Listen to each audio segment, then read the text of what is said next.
Which camera am I looking at? Center.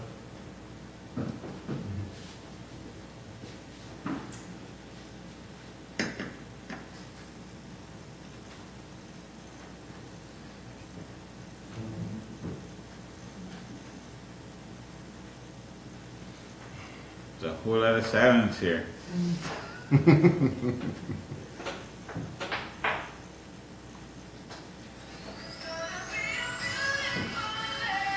It is a beautiful day.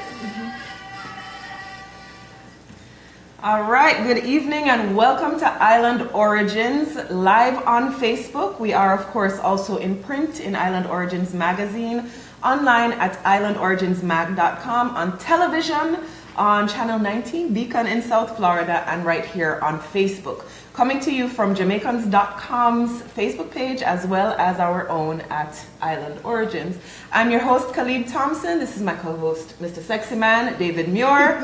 And this evening, we are joined by two fabulous guests. We're going to be talking about something called consent culture. Fascinating stuff. So I'm going to introduce our two guests, and I'm going to start with, usually ladies first, but I'm going to start with Richard Wright this evening. And Richard Wright is a Jamaican New Yorker who is a bystander intervention, consent culture specialist, and a relationship coach. And David is making a whole bunch of noise on set as usual. All right, so Richard facilitates arts-based consent culture workshops with youth in middle and high schools, and is a visual artist, DJ, and writer, recently published in the new anthology, Ask Building Consent Culture. Product placement. All right, so I'm rambling on, but just everybody say good evening. Good evening. Good evening. With a little more energy than that, please. We're on Jamaicans.com. If you're bored of people, they're going to switch it off, and that's going to be the end of the discussion. All right, so Richard, please I just gave you a brief introduction. Can you explain to us what a consent culture, and just briefly, what a bystander intervention consent culture specialist is? Okay, well, thank you, Khalid. So, as briefly as I can. Okay, so there used to be an anti-rape kind of programming that they would do with youth, but the approach to that was kind of like, we see that you're kind of like a rapist just waiting to happen, and we're going to intercept that, and then the youth would kind of be and not really respond to that. But what bystander intervention does is it assumes you approach the youth and like, okay, so I'm going to assume that if you saw something not good going down, that you would want to intervene, and I'm here to show you how to intervene and how to creatively and non-violently intervene. And then kids jump in with both feet. And I use different arts, movement, drama, journaling to help them with that. So it's positive reinforcement rather than negative reinforcement. That's a good way to put it, yes. Okay, fantastic. All right, and our next guest is Tiffany Burks. Tiffany is 25 years old and is a black, I don't know if you could tell she's black, but this is from the bio, right? A black feminist, freedom fighter, community organizer, healer, abolitionist, and restorative justice circle keeper. I don't know what that means. Go ahead. So that's a good question. So restorative justice is basically a community non-punitive approach to handling conflict. Non-punitive is a SAT word. So for those of us who don't, what does that mean? So that means that instead of being like punishment, like it's kind of just like going back to like positive reinforcement to kind of handle conflicts and harms and trauma. So that's kind of like the synopsis behind it, especially thinking about our current criminal justice system that, mass incarceration, incriminates black and brown people like us at an alarming high rate. People come back into society, they're not really rehabilitated. They, more than times, they go right back into the criminal justice system. So restorative justice actually looks at ways where we can actually restore what they did, like the harms that they did, instead of throwing them away in the prison system. Right. Yeah. That's a good way to put it, throwing them away in the prison system. Mr. Sexy Man is being quiet thus far, and I've asked him to restrain himself from the deep dive questions right at the beginning. But if you'd like to say a few Well, yes, I think there are a few things I'd like to say. Okay. No, but I go down. No, man. No, I'm not going deep. I'm I not just going want to deep hear your yet. voice before we jump into troublemaker. No, I'm not a troublemaker. So everybody, listen. I think that I'm very close to this topic. I believe that I grew up a feminist myself.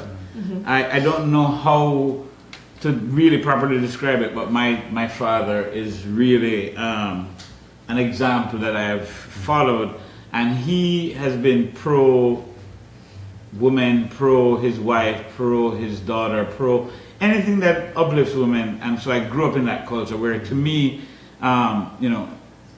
really honoring women is a significant part of who I am. And I am troubled by a lot that is happening today, and so this topic is very close to my heart and to who I am. I do want to say, without going deep, that I am troubled by where we are, because I am a man, and I feel as though, as a man, I don't like a lot of the stereotype things that I hear being thrown on men. And so while I am a feminist, I was born male, and I have to live in this male body that, I don't have to, but I'm fine staying in this male body that I was assigned. So without going into the deep, just want to ask, for people who are just tuning in, who don't really know much about this, who are on the surface, what is something that we can say to men today that makes them know that, hey, it's okay to be themselves without sort of carrying on the traditions that have been negative in the past? What's the easy navigation for them to sort of hear some positive things about how they can act in the world that we are living in today, with all of the new awareness and all the discussion that's been going on? Can we start there? You want to go ahead? I think go. Yeah. So some of the work that I do is also around what we call healthy masculinity, and it reframes masculine strength, because a lot of the images that are out there of what masculine strength is, what a real man is. It's like a bad man with a gun, and you have a lot of women if you're a straight man, or all of these things. And there are other expressions of masculinity that all of us are acquainted with, and all of us have in our lives, but don't get, that doesn't get the shine. So to actually put the shine on these others, like, you can be nurturing and be a man, right? Yeah. You can be empathic and be a man, and everybody knows men like that,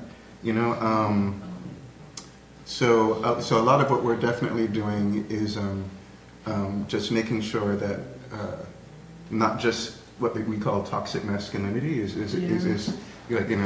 Toxic masculinity. Yes. Okay. Yes. That's like ultra machoism. Then it's just think of everything that 45 represents.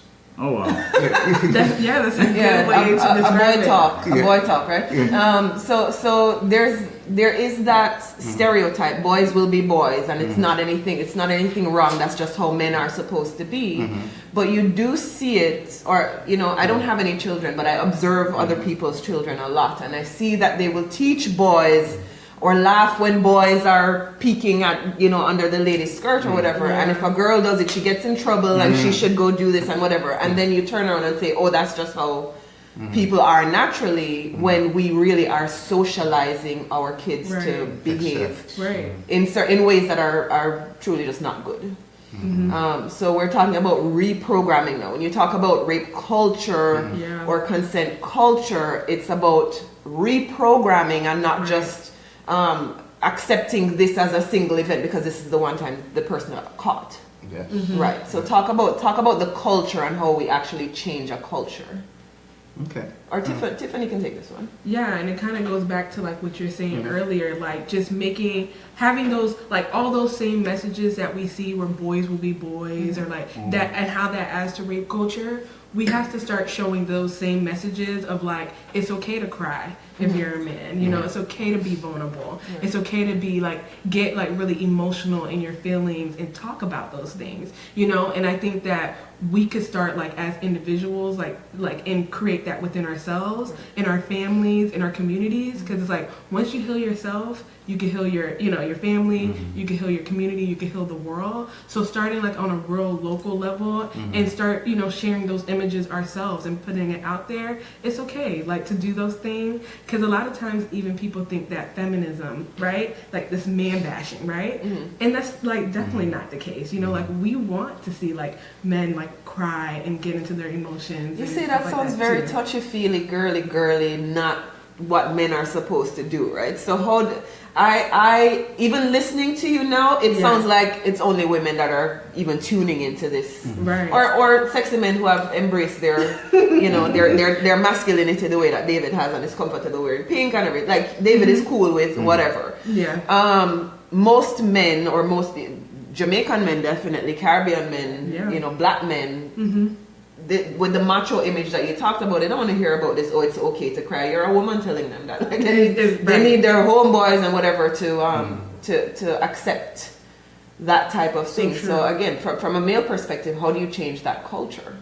Well, I think there's a lot of peer reinforcement that happens because even like if I one of the last times I went to Jamaica, when I get into a taxi.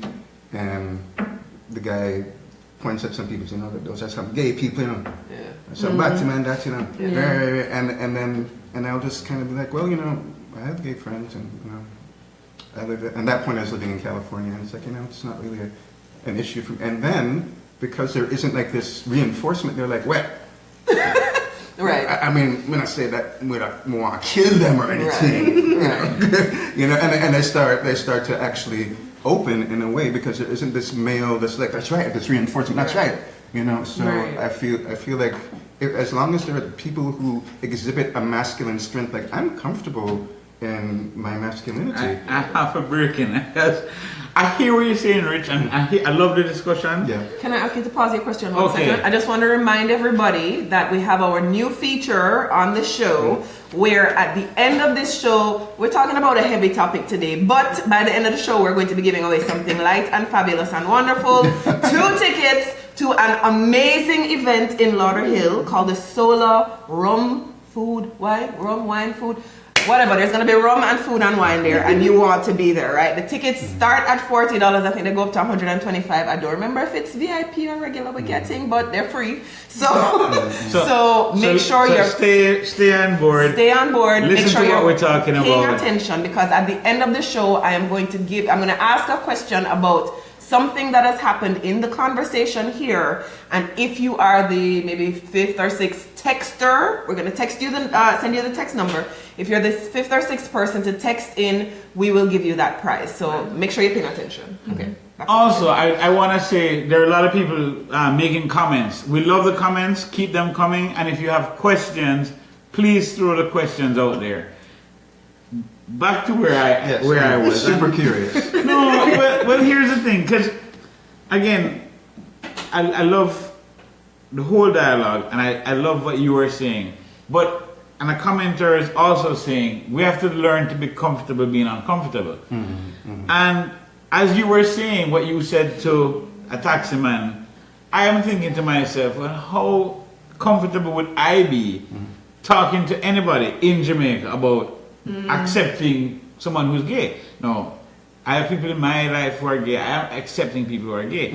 I'm okay with that. I'm comfortable. But then how comfortable would I be to say to somebody else, I'm comfortable, because I'm introducing now something that is uncomfortable. So because I saw, and Kinte, thank you for the comment here, we have to be comfortable with being uncomfortable and be okay with vulnerability. Agreed. Tell us realistically, it's going to be difficult because I know, Richard, where you are, David, where I am, as men, we are way advanced past a lot of other men who are not as accepting of the vulnerability, or even just don't believe that they should be. So I want to be sure that we say to people who have a history of being this type of male that is not willing to accept this. How do we get those people to sort of change? I mean, I know we're talking about the youth, but how do we get some people who are already adult to start to change how they view, how they interact with their fellow brothers and with women? That's a big question. I'm sorry. Well, yeah. Well, like I'll go back to what I did say, because I feel like once you have people who have that mindset and you're just even exposed to that, one, that makes a difference. Two, I do want to go back to things with kids, because the same thing. Once they're just exposed, like it's okay to feel like this, and you're not going to judge. Like even even here, like Calibe was saying, well, you know, men with empathy and whatever, that sound kind of girly, and I'm strong enough in my masculinity to just be like, you know, I mean, but to even exhibit a form of masculine strength where you're not so easily masculine. Male fragility is another term, where you're not so easily impacted, you know, and like feel like you need to defend your masculinity at every minute. Right. You don't have to fall in line with the norms of what people are holding to be masculine. Exactly. There was a study, this wasn't done in Jamaica, but there was a study done in the United States where they asked high school kids what they're most scared of. And the high school girls said they're most scared of people causing harm to them and their loved ones. The boys said they're most scared of being made fun of, which to me indicates something about the culture of male peerdom, you know, and what boys will do in order to look good in front of other boys. Yeah, man. So to actually intercept that with new models of like, this is what masculine strength can be too. Stepping in and stopping sexual harassment. You know, being respectful. Look, I feel like I was really blessed because me and my sister, we grew up with like some pretty countercultural Jamaican parents. We were brought up pretty gender neutrally. Like, you know, we were both told to, you know, climb trees and ride bicycles. And even just like in dating, we're both told, wait for somebody special. I wasn't told, yeah, just go out there and sow wild oats and get it. I wasn't told, and you need to wait, you know? So that's coming from your home life. Yeah. But when you would go to school and interact with the other boys at school, you were getting something different, I'm sure. I was getting something different, and I got an upbringing that allowed me to resist a lot of the male peerness, because I was one of the last boys in my peer group to lose my virginity because I was waiting. I was the only boy who was waiting.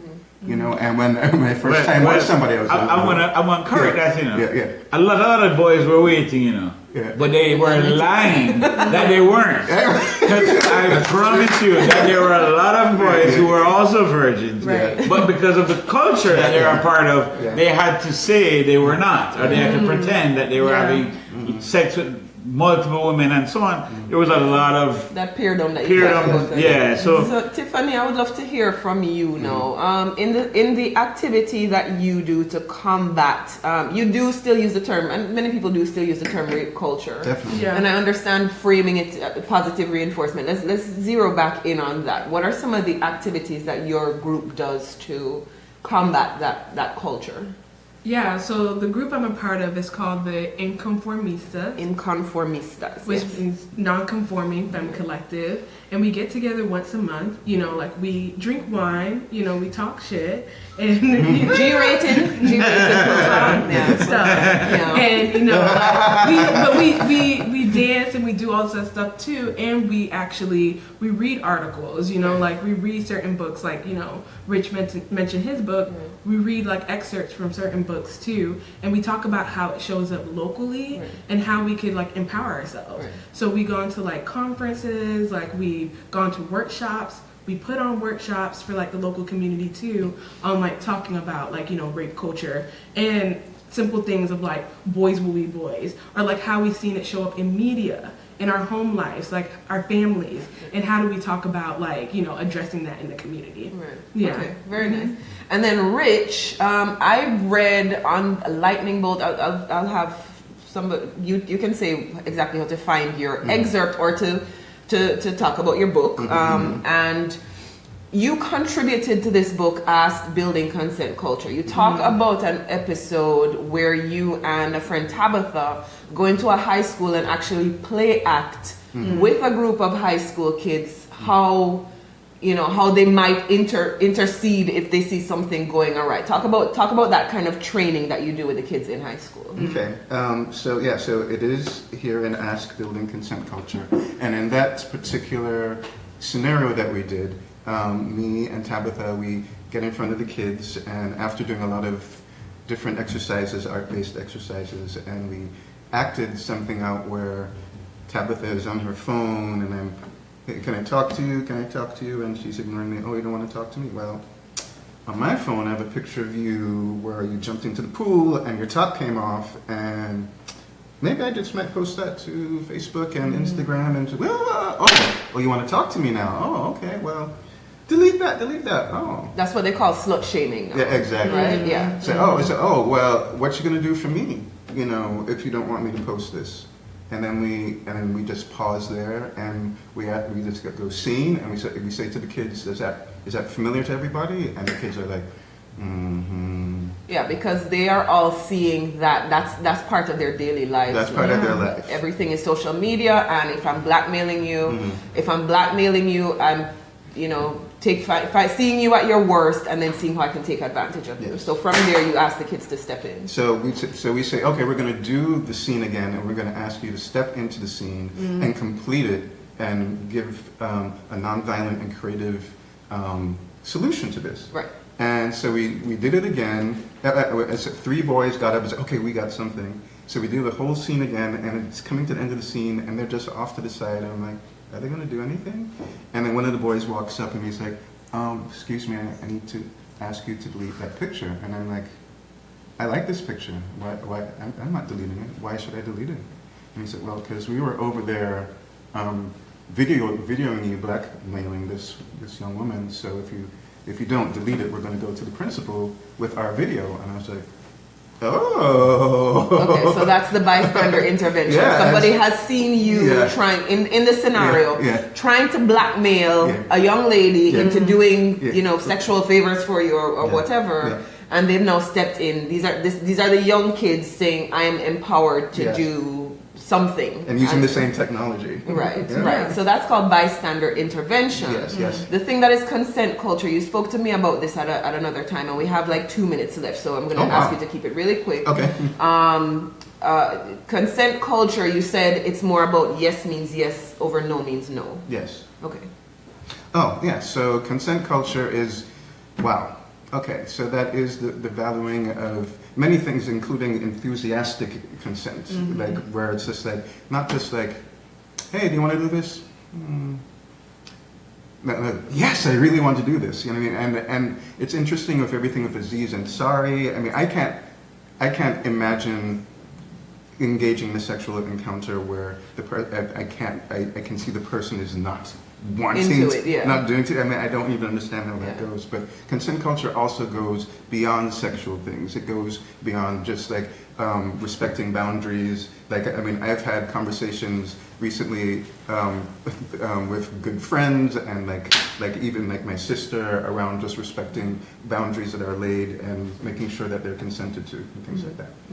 It's just respect for other people. Yeah, respect for other people and their boundaries. And as human beings, yes. And just a reminder to everyone, I love the comments, but we can ask questions. So if you want to get any questions answered by our wonderful panelists, our guests here today, please send us questions. Thanks for the comments, but I do want to share your questions with them as well. Okay, do you have some questions? Because that is actually the next segment is questions from the audience. Are we getting more comments? We're getting only comments. We have quite a few comments, but it's comments. A lot of people have things to say. We use restorative practices at a women's shelter.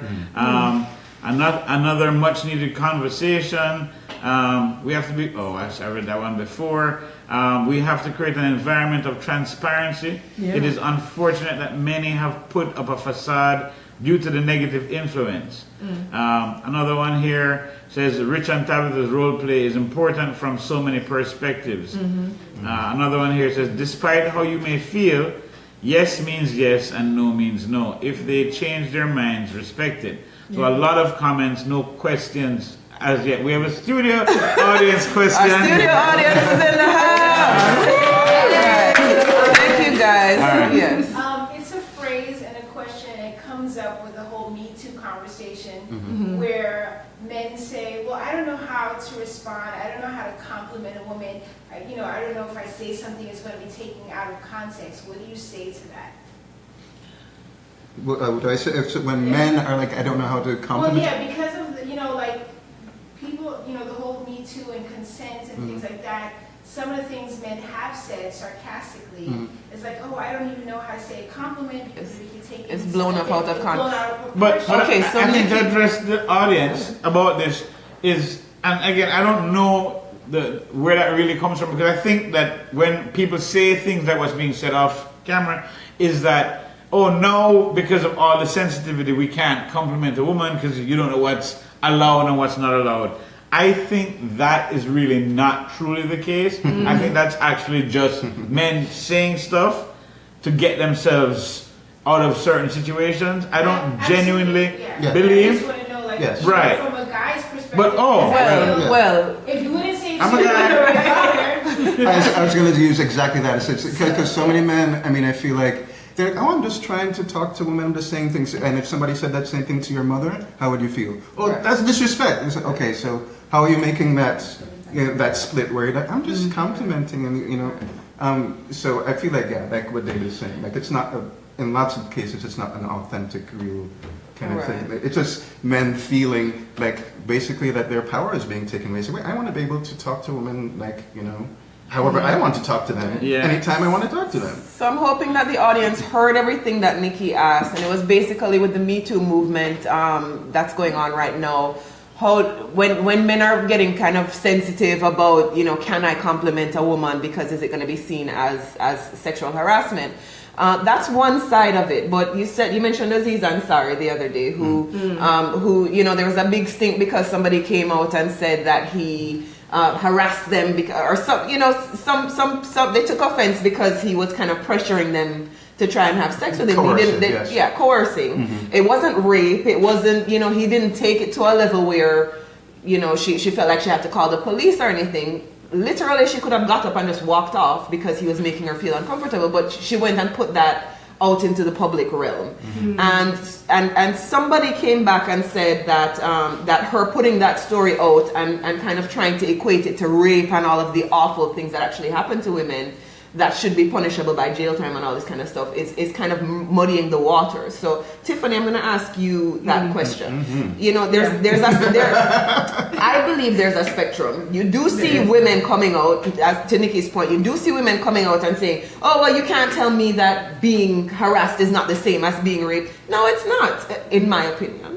But but Tiffany, what do you think and what do you hear in the groups that you talk about? Do they try and equate it, or are you seeing more where it's truly different? So I think there is a spectrum, right? You have sexual harassment, you have sexual assaults, and that could include several different things, from somebody making advances at you that were unwelcome, and you have all the way at the other end where you got rape, right? And I think that the situation that happened with Aziz, I always say his name wrong, but I think that is a strong sign of that's how rape culture shows up. Some people discount it as like a bad sexual encounter, but you can see in various situations in that story that the consent was not enthusiastic, and I think that in a different world, maybe like if he actually was asking those questions, she could have said like, maybe no. But I remember even myself being in situations where I'm like, because of the power, dynamics, and with the other person there, is like sometimes you say yes to something because you're like, I just want to make it out of the situation. Right. I just want to go home. I want to be able to go home because I don't know if this person might get violent, So I think that sometimes even in those situations, that's a sign of like when somebody does not receive that enthusiastic yes, Right. and that person might get violent, or they're in a more powerful position than you. For example, Tavis Smiley, what's his name, Matt Lauer, that just got fired from NBC. So it's people taking advantage of a situation. Yeah, it doesn't only happen in those kinds of situations. In high school, it can happen because the boy is popular or whatever. It's all about acceptance. Right. And whatever, David. I have an audience question that I'm going to get to. A question. Okay. But before I was doing me, teacher, I want to ask something too. So there's a whole heap of things. I love this whole enthusiastic yes scenario.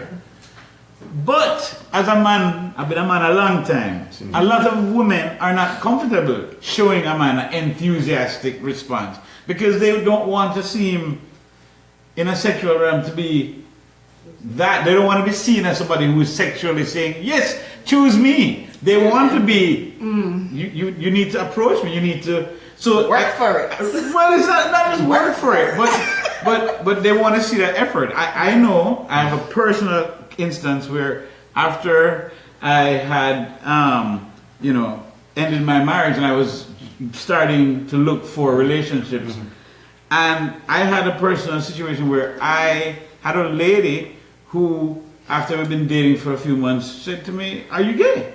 And I was like, "No, we've been like spending time together, I've been enjoying it." She said, "But you've not made a pass at me in a way that, like, what, you don't want me? Am I not attracted to you?" I'm like, "I'm just being respectful." I thought I was waiting for a more clear sign that you wanted this sexual encounter. Exactly.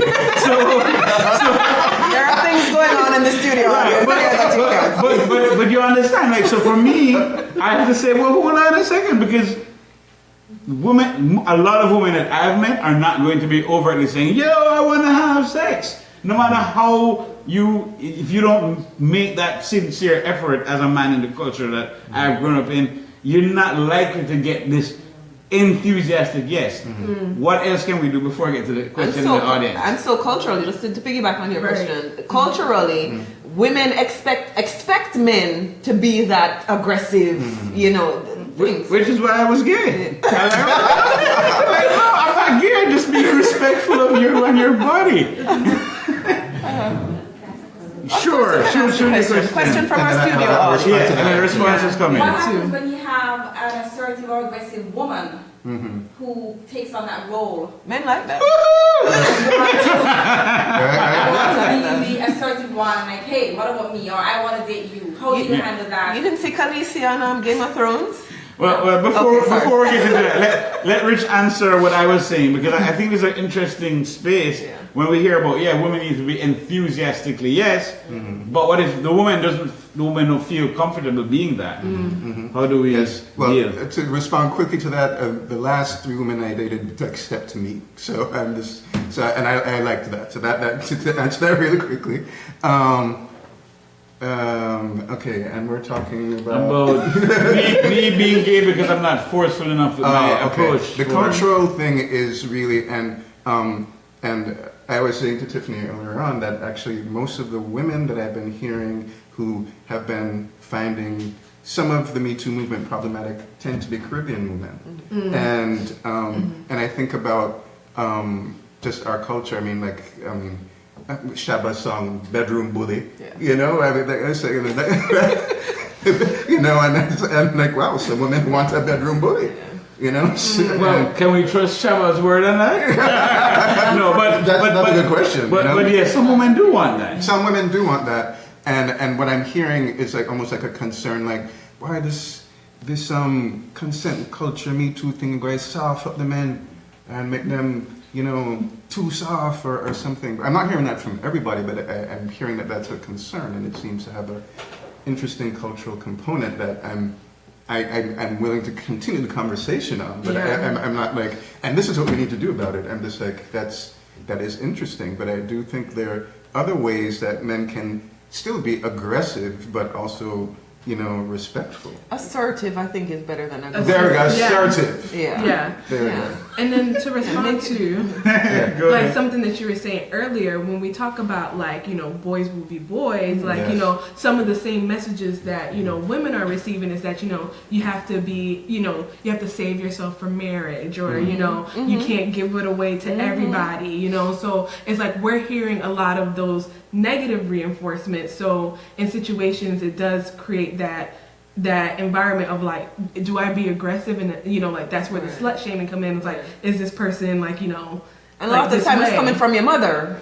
Exactly. Whether it's to the boy or to the girl, it's coming from your mother. So you feel like she's co-signing this kind of attitude or perspective or behavior or whatever. Yeah, and I think like ways to like, combat that is also like as women like stepping forward and saying like it's okay to actually say what you want like in the bedroom or say what like and have that comfort to actually speak on it and just have those conversations, like communicate like, oh, I'm really into you and I want to take it to that next level and have that conversation with that person, Have a little glass of wine. Do we have more questions? We have two questions that we didn't get to any of the actual questions. So, Adrian Clark, thank you for your question here.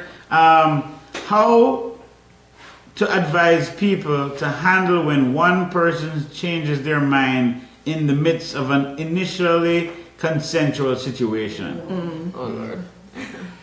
I mean, okay. So the thing about consent is that it can, if it is revoked at any point, you just need to stop. It doesn't matter where in the point it is. You just got to stop, and that's it. I mean, I think anybody who is on the receiving end of a boundary that they set, and they're like, yeah, man, let's do this, and then they're like, you know what, I've changed my mind, and if it continues, anybody on the receiving end of that is going to be traumatized. Even if it's just on some level, even if they're just like, I initially said yes, but it's going a direction I'm not comfortable with, and I reserve the right to revoke my consent. And if the person is in a state where they can't revoke their consent, they're drunk and incapacitated or something, then it's also a problem. They need to be able to revoke their consent at any time. Otherwise, it's not really consent. I know this is probably the worst thing to say. Yeah. But you say anytime. Like, let's just take it to a place, and I'm not going too ranch, but anytime. Let's just say, for example, we're actually having sex. That's There's exactly what I'm talking intercourse about, taking place, Yeah. and in the midst of the intercourse, it's like, okay, I changed my mind, and it's just like, we're done? That's it? Ralph? If You got a it. woman feels like she's hearkening back to some PTSD situation where she was raped by somebody and all of a sudden she's in, oh my God, get off me. And you continue, I believe that you're re-traumatizing her. Exactly. So, Exactly. Or a man. Exactly. And I feel like that's something that that might be hard for a lot of men to actually grab. It's like, wait, so even in the middle of sex, even in the middle of sex, Yeah. even then. That fortunately I've not had a circumstance, but I can imagine it might be difficult. Now there's another question here, and let's see. Does the change in outlook and expectation of women make it difficult for men today? Huh? I could repeat that, please? Yeah. Does the change in the outlook and the expectation of women, like now that there's this transformative thinking that we're aware of, does it make it more difficult for men today?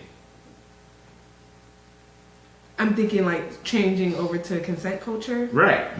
I think it's going to be hard. It's going to be difficult. But if you realize that, like, the statistic shows that 1 in 3 women have been assaulted in their lifetime, we have to make that change. So it's like, it's one of those things like we have to, just like you have to be comfortable with being uncomfortable, we have to move in that direction, So it's going to be tough. It's going to be tough on men. It's going to be tough on women, our society, our communities, but we have to do it, So. Yes, I mean, we're living in a patriarchal system, and which benefits men, and so, and since most of the perpetrators of sexual assault are cisgendered men, cisgendered meaning not trans, and that you agree with the gender you were assigned at birth, then we're going to take a hit. We're going to be like, we're used to being able to do things in a certain way, but we're going to have to release some of that hold of that power, and it's not going to be comfortable. And that's what it's going to take to have equality. Yeah, man, no comfort for you. All right, so moving right along, we're going to jump into the next segment. Are we done with this? Can we move on now? We can move on. Yeah, man, we've got a lot of great... some other controversial topics. We're going into hot topics today, right? Controversial. So I finally watched television this weekend, right? I went up and I visited my grand aunt, my 91-year-old grand aunt in Deerfield Beach, and she has a television, so I was like watching it. Okay. Fabulous, right? So I turn on the news, and they're talking about this little boy, 7-year-old boy, who went into his classroom and beat up his teacher and pulled her hair and kicked her and punched her. I heard about that. It made it all the way to ABC World News, right? Wow. And of course, the teacher called out the cavalry, and the police came, and they locked up the little boy, and they Baker acted him. Yes, he bit her, he kicked her, he punched her, he was abusing the teacher physically. 7-year-old. Okay. 7-year-old boy. Okay. Now, to me, that means that something is going on at home, right? Yeah. He didn't just come to school and start acting out like that. And his parents, of course, showed up and they were like, "Oh, you're overreacting, and you shouldn't have." Baker acted him, meaning I think the school or the police or whatever can say this person is mentally challenged, and they need to be committed and observed or treated or whatever, right, for a mental issue. So they arrested him, they Baker acted him, and the teacher is saying that she wants to press charges against him.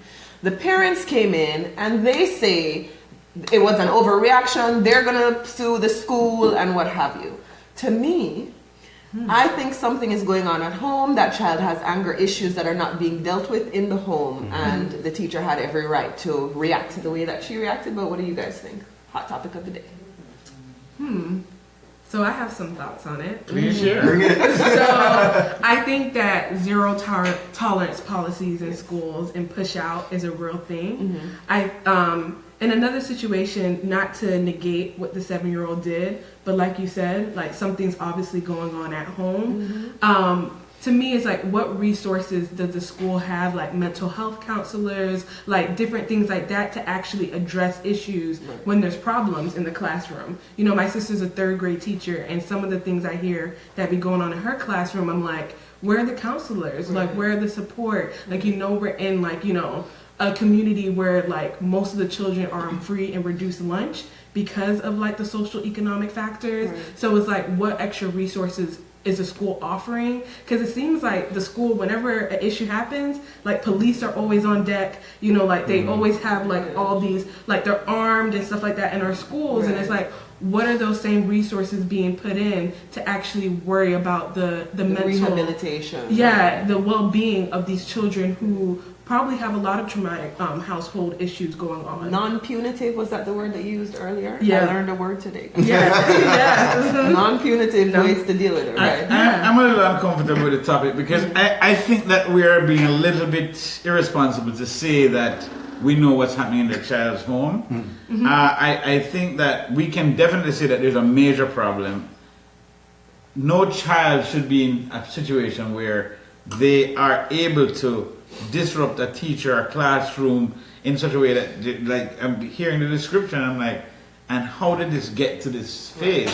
How is it possible? So I think there needs to be some other things. I'm not placing any judgment on anybody, but obviously there needs to be some strategies put in place that can handle that situation better.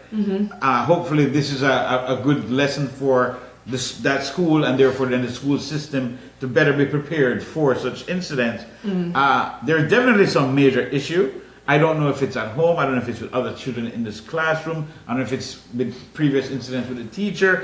There's something that's caused this bigger problem, but I don't have enough information. But I definitely think that it's a great place to find, okay, what are the interventions that we can use to not have this ever happen again? Your thoughts, Rich? I'm kind of back on our previous topic, but let's see, for this kid, I mean, I'm still kind of digesting it because I'm just hearing about it right now. Me too. And Tiffany's response to me, and I was like, I like that. Right. Yeah. Okay. Right. Next topic.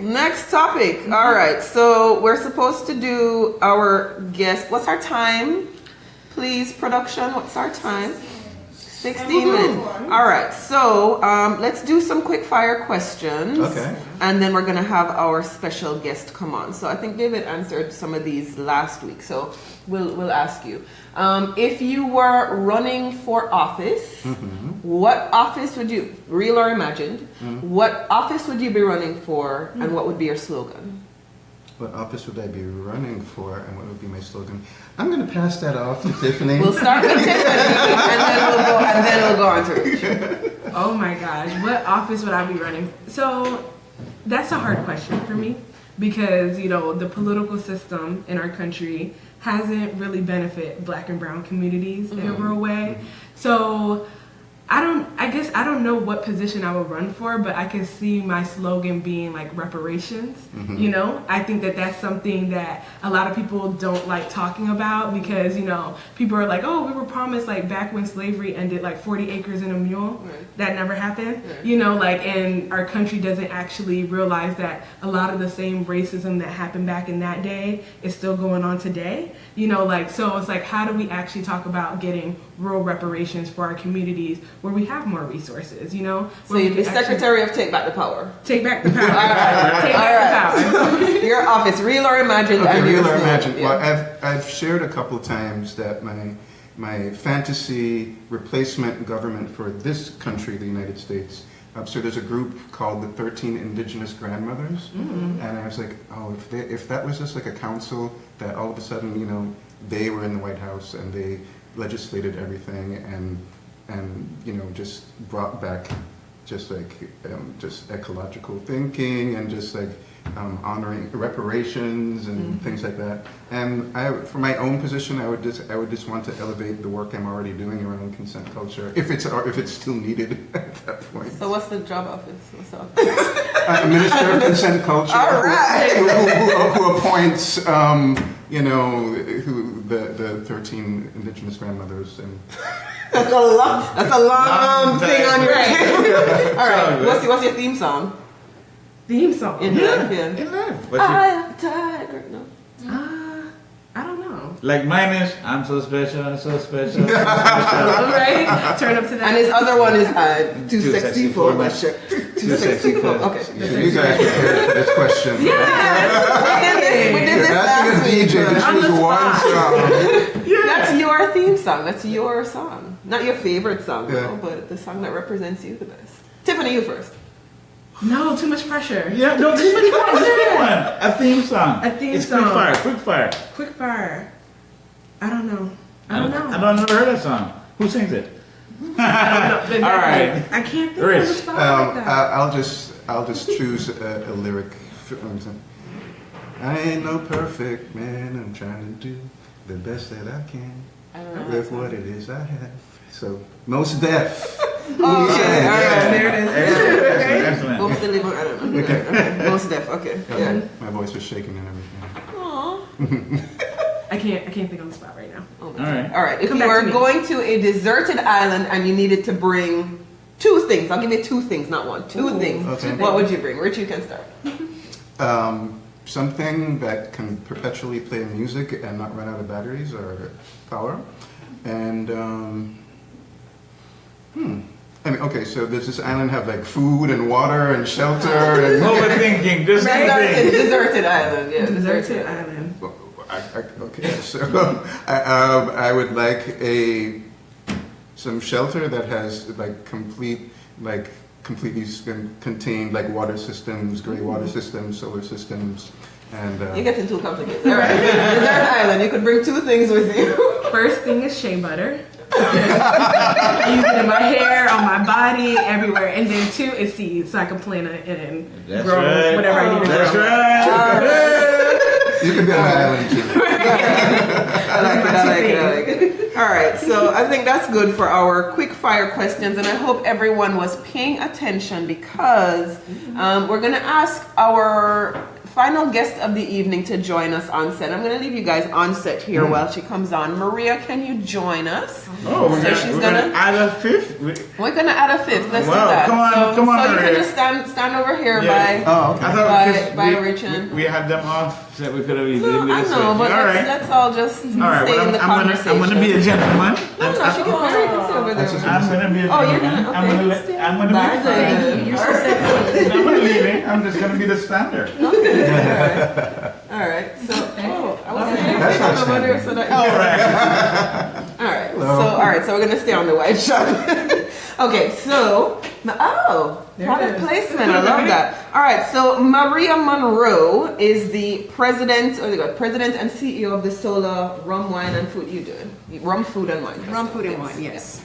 So please introduce yourself to our guest. Maria is joining us this evening because she's giving away 2 what kind of tickets? VIP, general? What is it? General. All right. They're still, my chest is very high. It's still fabulous. Look at the flyer. Like, that's you can see this ad in Island Origins magazine. If you have the winter edition. You can see their ad in Island Origins magazine, and Sola is happening in Lauderhill in just a week or 2 from now. It's exactly 10 days. Awesome. All right, So thank you very much for having me. Sola came about, it's a marketing initiative. That marketing initiative means, and maybe your viewers are paying attention, Sola stands for It's So Lauderhill. So Lauderhill. All right. I love it. And then we saw the need of promoting the Floridian experience that we have Floridian. in the area. Oh, that's fabulous. I'm gonna have to steal that. That's so exactly who I am. I'm so Floridian. I love There's it. actually All a day. seafood company by that name. Oh, no. Really? Yes. How dare they? Sorry. How dare they? No, but we love the concept, yes. So we're in our 3rd year. Yes. And this 3rd year is February 10th. And what we're having is 3 events within one. For the price of coming in general admission, you're going to get to experience and taste rum from 4 different countries. You're going to experience wine and food. Also, the second component is the entertainment. Pause. Yes. And before you get intimate, how many different countries' food are going to get to taste? You know I love some food, Maria. Well, right Tell me now- about the food. Tell me more about the food. Confirm, we have Bahamian conch Nice. salad. We have, of course, Jamaican. We have what we call Italian because it's, the pasta and some pizza. Nice. So there's more to confirm. We have also, is it crawfish? Crawfish? You mean catfish? No, it's the, from Cajun, yes. Crawfish, yes, absolutely. So it's not just Caribbean and No, it's just- because you got it's a Italian, mixed culture, mixed bag of Nice, culture. excellent. Nice. Okay. So it's entertainment, now you were saying? Yes. Entertainment, this is the component that we exciting. had last year, but it's not to the level that we're bringing this year. We have a national act.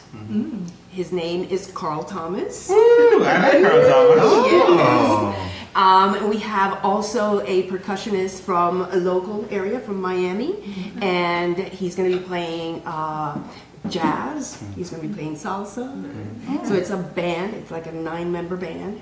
So that's component number 2. I know when you say he, and then it's a 9-member band. But he's the lead. I hear you. The name of the band, his name is Tony Sukar. I can't remember the name of the band. Okay, sorry. Okay. Okay. Forget that. Edit No it. worries. But his name is Tony Sukar, and he's very well known. He sings and he plays locally at the Margaritaville in Hollywood. I don't know if I'm giving out some perks here. That's okay. Okay. No, give it. All right, and then the last component is the VIP experience.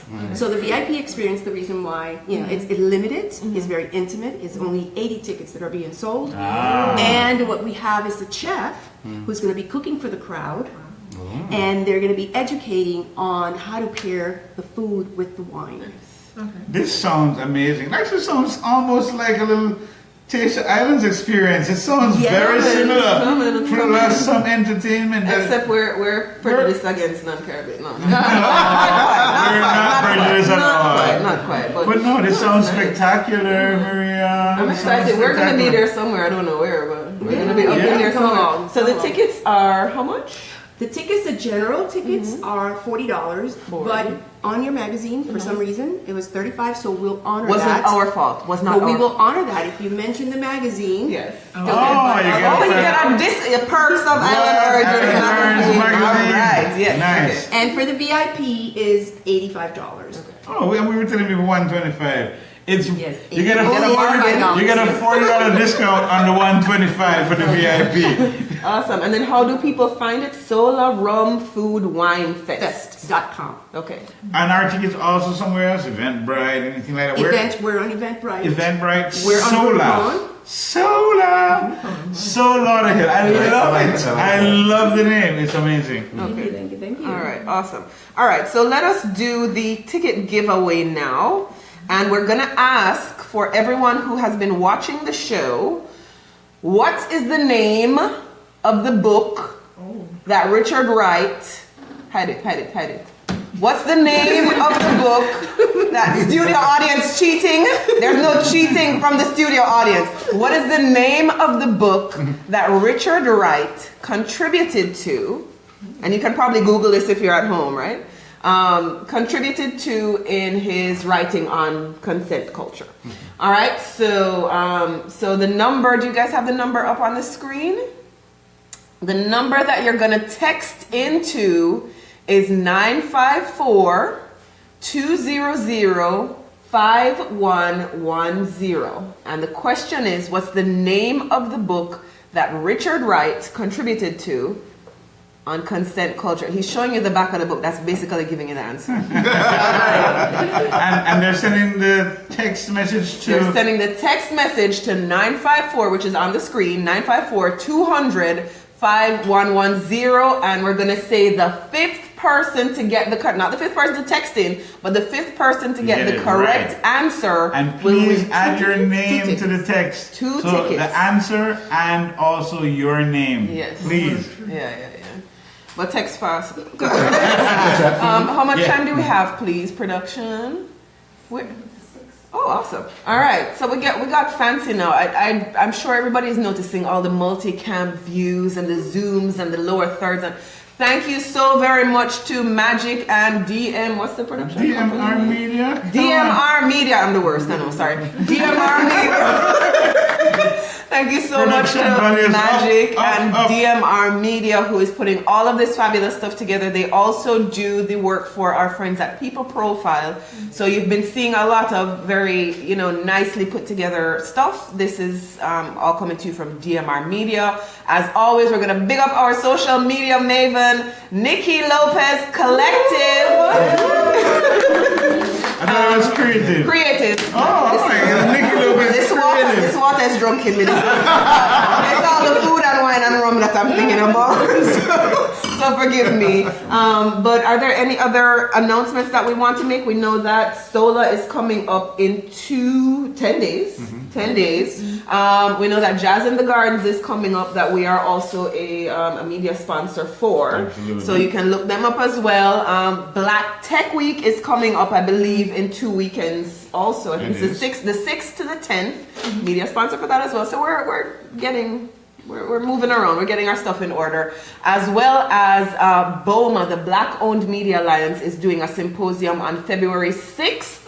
That is our next live. That's the morning of our next live. So check out BOMA, BOMA, the Black Owned Media Alliance. They're doing a symposium on February 6th, talking about a whole bunch of stuff to do with black media. And then next week, you're going to join us right here on Bob Marley's birthday when we are talking to Lloyd Stanberry. He's a very acclaimed music industry lawyer, attorney, historian.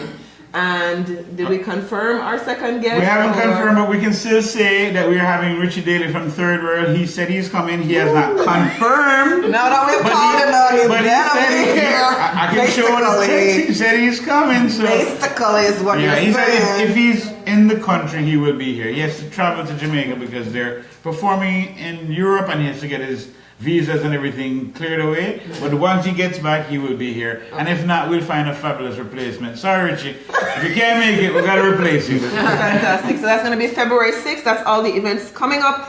And Subscribe. I hope everybody has been sharing. Subscribe, share, sure. like. Even if you're watching on Jamaicans.com, they don't mind sharing. So please like Island Origins as well. It's at Island Origins on Facebook and on Twitter and on Pinterest and on YouTube and on Instagram. All of them. Google Plus, all of them. It's Island Origins. All right. So what happened? Fine. We're not on Vine. On them young people thing. DMR will put us there soon. DMR will put us there soon. All right. So have we had people texting in? I know David lost one of his phones. Is that the? Yeah, is no, that I have the phone here for the answer. Okay, fantastic. let's So, see if we have the a question winner. was, what is the name of the book written by Richard Wright, where he talks about co-written, contributed Yeah. to by I'm one that Richard contributed, Wright? yes. And do we have? We don't have the fifth right answer as yet. Okay. So I think we might have the winner off air. If you watch this live and you don't get the answer, then somebody who you share it with can go back and watch the start, because if you're not the fifth right answer, you're not the winner. So not the current winner yet. Somebody please. It might not be live on air. It I might told not be y'all live. you could check on Google. He showed you the back of the book. He basically cheated. I'm saying. So Rich, I'm gonna ask you, without giving away the name of the book, maybe you can give away your website or your social media handles. Please go ahead and. If you want to book me to do bystander intervention or consent culture workshops at your church, your community center, your school, you can email me at consentculture2018@gmail.com. Awesome. Nice. All right, Tiffany. Inconformista. Yes. Femme Collective. Yes. You can find us on Facebook. We have an upcoming meeting that's going to be happening this Saturday at 6 p.m. That's going to be in Pembroke Pines, and you can find out more information by searching Inconformista Femme Collective on Facebook. And also, the next healing circle that we're going to be doing in the community is going to be Saturday, March 10th, and it's going to be at Sunserve, which is in Wilton Manors. Okay. That sounds interesting. We'll both be there. And then one more plug. I know that people have been posting it because I've seen it, but website or where do they get tickets for Sola? It's Sola. I love the name. Tell them right here. Where do we get tickets? Sola, rumfoodwinefest.com or Eventbrite. Awesome. Okay. So at this point in All time, right, and make sure Island Origins, everything, like, share, hug us, send us kisses, send us hearts. I saw hearts popping up all over the screen. We love that. Are we sure we don't have the fifth person just quickly before we... I'll check one more time if our winner before is we sign off? here. We're probably going to be running over by a minute or two. Nope, still not at 5. Oh boy, answers come yet, on, so- people. All right, so nobody's winning this right now. No, we will get hit the you winner. up on air and we'll put it in the comments somewhere. Until next time, though, thank you to DMR Media, thank you to Nikki Lopez Collective, thank you to our creative, thank you to Maria Monroe from the Sola Food, Wine and Rum Festival. I may have said those words backwards. And Richard Wright and Tiffany Burks, who are our guests, to my co-host, my fabulous Mr. Sexy Man, David Muir. I am Calibe Thompson, and we will see you next week right here, 7 p.m. Eastern, on Island Origins Live.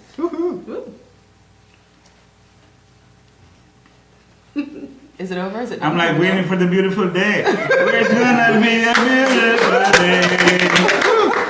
Oh, thank you. Right. Yeah. Finally, That's my tune now. finally did it. You finally did it. Yeah, Been exactly. trying to get me from that last year. Yeah. I'm really glad that you were able to. Yeah, man. Thank you for inviting me. What's your phone? What's your phone? Okay. Yes.